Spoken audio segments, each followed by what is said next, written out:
Hello, everybody, and welcome to Reopening Alabama, a mayoral town hall series presented by AARP of Alabama. I'm your host, Ivana Harinque, and today we are joined by the mayor of Fairhope, Mayor Karin Wilson. Thank you so much, Ms. Mayor, for taking the time and coming today to talk with us. Honored to do so. Thank you. Well, let's just jump into something that your neighboring town last night approved, and that was the 6-1 vote to approve masks and face coverings in the town of Mobile. Now, yes. We got a lot of questions from our audience members about the possibility, or if there was a possibility, that masks or face coverings or anything of that sort would be required or maybe were being considered in the city limits of Fairhope. Well, I mean, I have definitely been talking about the need for everybody to kind of be in this together. You know, in our form of government as mayor, I'm not the decision maker, although I can, try to help make and influence these decisions. We wouldn't have to talk about a mandate, if people would do the right thing, and that's what the dilemma is right now. For those who oppose mandates, and I get that, why, you would have to consider, all of these feelings, but that's one of the government's primary goals is public safety. And, seatbelts were once not mandated. And, now we know that if you wear your seatbelt, you're going to save lives, especially your own. And I think, one of the notable differences between wearing masks, and the seatbelt is that if someone chooses not to wear a seatbelt, they're only, affecting their own life. So, this has got to be really, I think, almost a cultural change in that we've got to really become a we society. And I think you can achieve that with really positive awareness campaigns. I do believe people still are confused on wear a mask, not wear a mask. So many things have been kind of sent out there, different information. But we know that wearing a mask reduces the exposure to others. And because we know this, there's really no reason why we can't, make sure that everybody is being precautious. It's a tricky situation right now, and I do respect Mobile for doing this, and I know Mayor Stimpson is getting a lot of critics out, but I personally have been very, very conservative with the decisions and the decisions that I influence in the city of Fairhope. Mm-hmm. Now, we have a question from one of our audience members, Renee, and Renee pointed out that the city of Fairhope is a place where many people visit. There's a lot of tourists in the area. Yes. And she said that tourists, even if there was a mask ordinance, tourists could be taking advantage of the lack of measures in place and a lack of the ordinances in place. And she says, number one, what is the plan for that? And number two, how would you categorize the purpose of these safer at home orders if there are no laws or enforcement to keep people from staying at home and staying safer at home? I mean, I think, again, I go back to that awareness campaign because there's just so much information, misinformation out there. But we do we're blessed to get a lot of visitors in. It helps our local economy. And, right now it's just a little scary because they're coming from everywhere. The main thing we have to, our local businesses, they, have a say in this as well. And that some of them feel that, mandating a face mask would decrease their ability to do business. And I understand that too. But the consequences, look where we came from, we've got to get through this. And until we get the numbers down and maintain them, we're just going to have to be more and more strict. People just need to look at this as if we don't do it all together, then you just better not do it. There's no peeing section in the pool. We've got to look at this as we're all in. And something that Renee also pointed out was that there are open signs and flags downtown. And Yes. why is that? If there are encouragement from the state to stay safer at home, why are there those big signs that say open downtown? Well, this is, to support the businesses that are open, because I never thought that we should have, chosen winners and losers in the beginning when it came to closing down business. So, these businesses are open. These are their livelihood. It's the backbone of our economy on a city level, and we want to support entrepreneurs doing business. And from what I can see every day, that people are being responsible, and just opening up a few stores really just forced a lot of traffic into, less opportunities. And to me, that's not safe. So I think we have to balance the business with extra precautions. Again, we all have to do this together, though. And that means I think customers too coming in, because the businesses that are wearing masks, they're doing it to protect their customers, but they're also bringing in their employees, and they're having to work and they're not protected. So, I think when we wear these masks, we have to think about individuals, our healthcare providers. Think of it's all about the other person. And I do think that can be achieved through positive awareness campaign, which really has not, there hasn't been anything.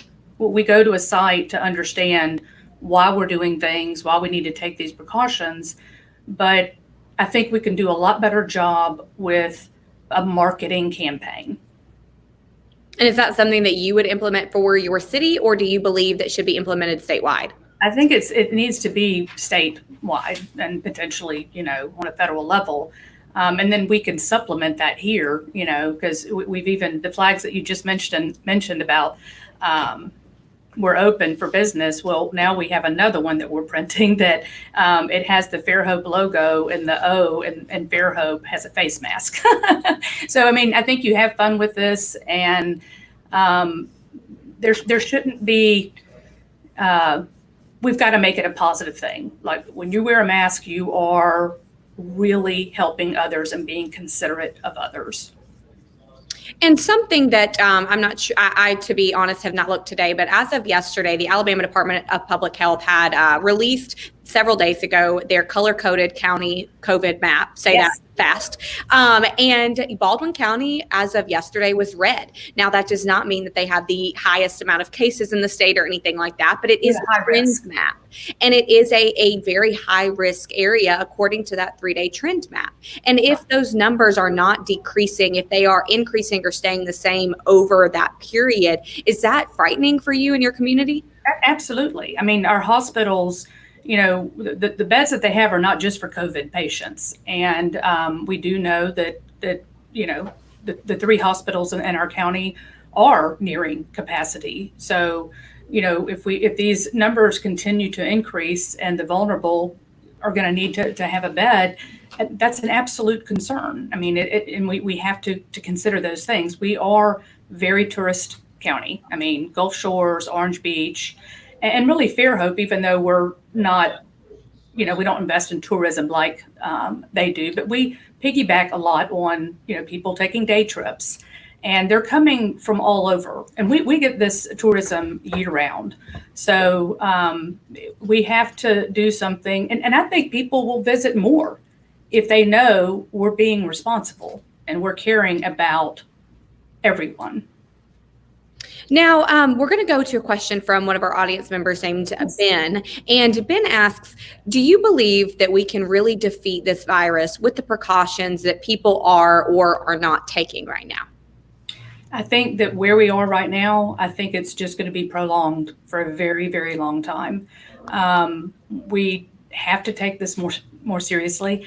And I think that we're going to understand the virus more when there's studies every single week that come out. Keeping the numbers low, keeping people trying to do their day-to-day business, I don't think we should ever do what we did before, but we didn't know as much as we know right now.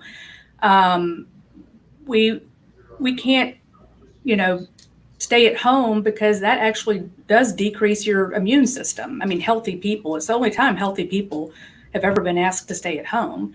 And, looking back now, and you see the other countries that didn't do that, I mean, we can just do it differently. But we have to continue all the time. Again, campaign. It's a constant, advertising of what to do, because after a week goes by, some might feel like, okay, we're back to normal now. And it's a constant. We've got to do this until we have no more cases.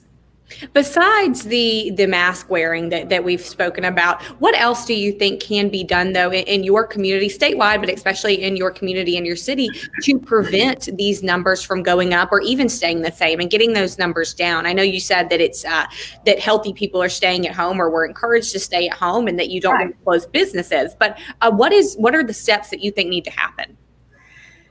I think that we start looking at ways that we can do business. And, I hate to even say mandate, but, when business is open, we all have to be doing the same things. When you go to a restaurant or a retail store, half of the people are wearing masks. It's all about making sure whatever we do it together, and do it for however long it takes, which I don't think it would take that long if you're all doing it together. I think that so there is keeping business open and keeping up with the day-to-day, but also making sure for the most vulnerable that we're putting things in place to help them shelter in place. I do think that is important. And for those who, are coming home to somebody that's more vulnerable. In the city of Fairhope, I mean, we already know the city of Fairhope has a larger than average population for over 65. It's about a quarter of our population. And so we started working on a way to meet their needs. A lot of them live it by themselves. And we implemented neighborhood bridges. It's a simple platform, social media based. And a lot of cities in the country are starting to do this. And it's a very simple way for someone to, call and ask for a need. And our NIC Center, which is our senior center, is managing this process. It's anonymous. And then we match them up with people who want to help. We are in a town that really wants to help, small needs. And I think we have more people that want to help than we have needs. So those are the things we have to do for the most vulnerable. And then everybody else, we have to do things as close to normal as we can, but take these precautions very, very seriously. I'm glad you bring up that most vulnerable population, especially those over 65. We do have a question from our presenting sponsor, AARP of Alabama, and it's about this most vulnerable population. Yes. Hey, Mayor Wilson, thanks for joining us this morning. And you answered part of this already. So how have senior services been affected in Fairhope, and what is being done specifically for seniors to ensure that they are receiving what they need at this time? Yes. I'll go over a little bit more about, senior citizens specifically, because I do think for, any leaders that are, tuning in, this has been very successful for us. And it's simple. And I'm just glad we had it in place before this, because we were doing so many other things, and having this already in place and working has just truly benefited that population. But, this neighborhood bridges, it basically bridges any need for any citizen. It could young, it doesn't matter. But I think most of the help that we're giving right now is senior citizens. And it is promoted every day. We get I tell you, I've got my community director here, and she could probably speak better than me because she's the one that helped set it up, but it's inexpensive. We've got to start using 21st century technology that is out there to really help these needs. Most of them are small. And I think that the things are dropped off, whatever's needed, it's dropped off at our senior citizen location, and then those employees are delivering to directly to these citizens. So it keeps both safe, and it continues to be, I think, a better way that we can do that. And it's personal contact. I mean, it really is. I mean, and they can feel secure too that when they ask for these needs, no information is being shared. Right. It's just, here's a need, here's someone that wants to meet that need. Gotcha. Thank you, Mayor. Appreciate it. Absolutely. Now, something else that that had been in the news recently about Fairhope was in late June. It's hard to say last month, but it was last month that the city hall had to close because there was an employee there that had tested positive for coronavirus. So, what is the status right now of the Fairhope City Hall? We're doing well. I mean, as soon as this happened, we had another case early on, and the protocols we put in place then, and this was months ago, prevented any spread.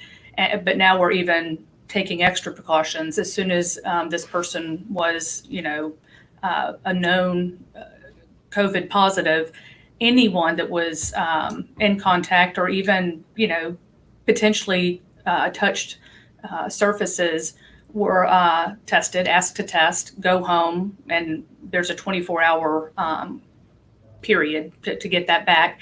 And until they have a negative, they'll come back. We're all wearing masks. Everybody within the city is wearing masks. And we've had others that have tested positive. I mean, our numbers are good. And the people that have contracted, some don't even have symptoms, but they are going to stay there until they test negative and come back to work. And we've also put together a lot of ways that people can work effectively at home. And we have older employees that are still working from home because they're able to achieve exactly what they could achieve here. And we need those offices to spread people out.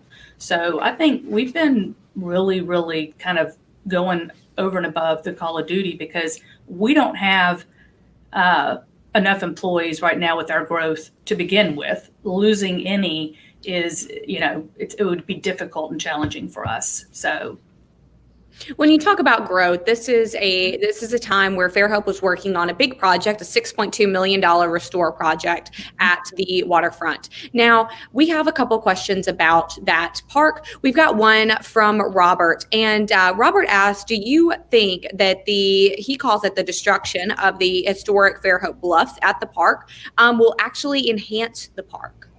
Well, I think that there was a rumor going around. I don't think I know about the destruction of the bluff, and that those are the rumors. It's going to be a big communication and re-engagement process to help people understand the facts and just the priorities that they would want at this iconic park. It's where the pier is in South Park, but the intention of the grant is to make the bluff, our coast, more resilient for generations to come. So, using that terminology, it hurts my feelings.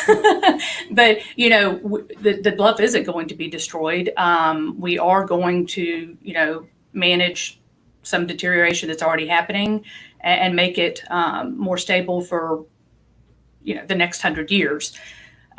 When we talk about parks and accessibility, especially when you're trying to enhance one, we have to think about all users. And so there are going to be some needs for even ADA or not fully able-bodied people to come from one part of the park to the next.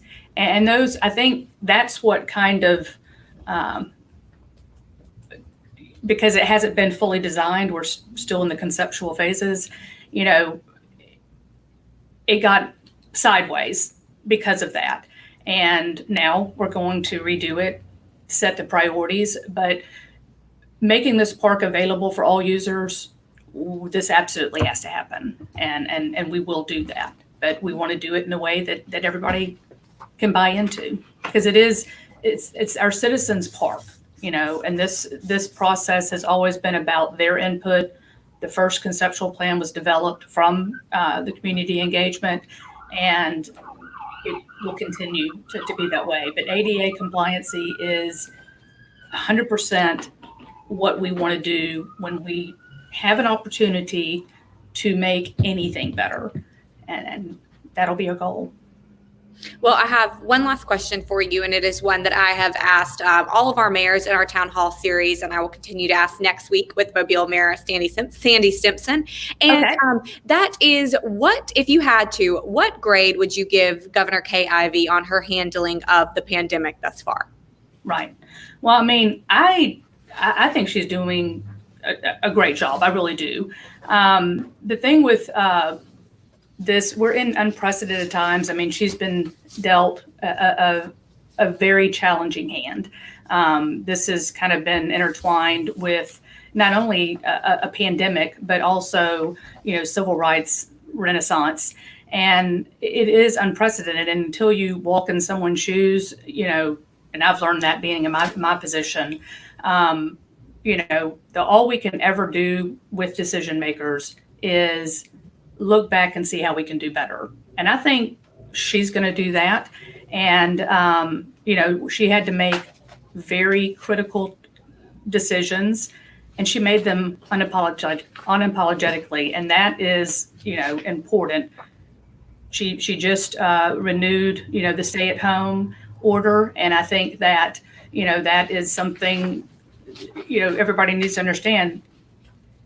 There's a reason for that, and that's because our numbers are going up. We don't want to go backwards.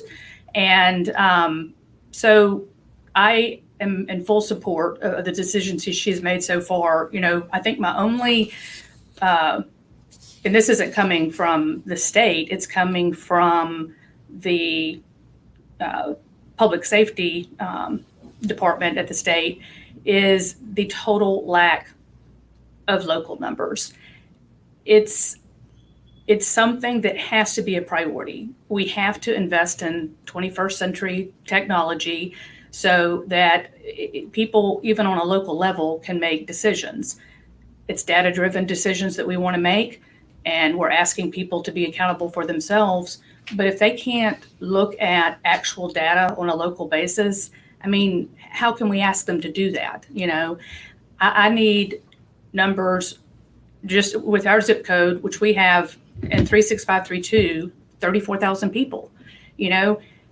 There's zip codes all across the state that are reporting a lot more detail than what I'm asking for, which is just confirmed cases, number of tests, and deaths. I mean, this is general information. I've been given every excuse for months. All have no merit. And if it's a matter of not having the manpower or the technology, now's the time to invest in it. With COVID reimbursements, this has to be a priority. It's not going to end anytime soon. We have to have these numbers every single day, and we have to be able to share them with citizens. I've been told I can't share the little bit that I've been getting with citizens. It's absurd. And I am going to stand up for citizens, because I'm not going to give them the same excuses I've been given, because it's embarrassing. It really is. Well, and that I think everybody would agree that is information that every person and every Alabamian deserves to know about their community and about their state and the people in it. So thank you so much, Mayor Wilson, for your time. We so appreciate it. And we really appreciate you reaching out and enjoyed it. Thank you. Thank you so much, Ms. Mayor. Well, and everybody today, thank you so much for watching and sending us your questions. And we will see you next week for another town hall series, another town hall video in our Reopening Alabama series presented by AARP of Alabama.